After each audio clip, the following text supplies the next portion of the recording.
Þá er komið að 6. lið á dagskrá, gatnagerðargjöld 2021, til máls tekur bæjarfulltrúi Guðmundur Baldvin Guðmundsson.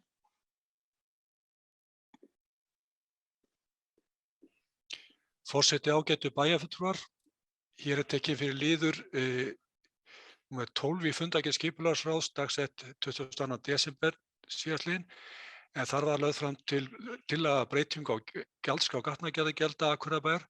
Breytingin felst í því að 3. málsgrein 8. greinar er felld út, en breytingin sem hér að ræða er að fellt úr gildi ákvæði gatnagerðargjald skuli endurgreitt með verðbótum í samræmi við breytingar á neysluverðsvísitölu, og skipulagsráð leggur til við bæjarstjórn að breytingin verði samþykkt og bæjarlögmanni verði falið að sjá gildistöku hennar.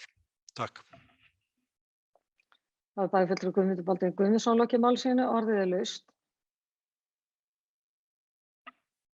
Sem enginn hefur kvatt sér hljóðs, þeir sem geta samþykkt þetta gefið merki. Það eru 11. Takk fyrir það.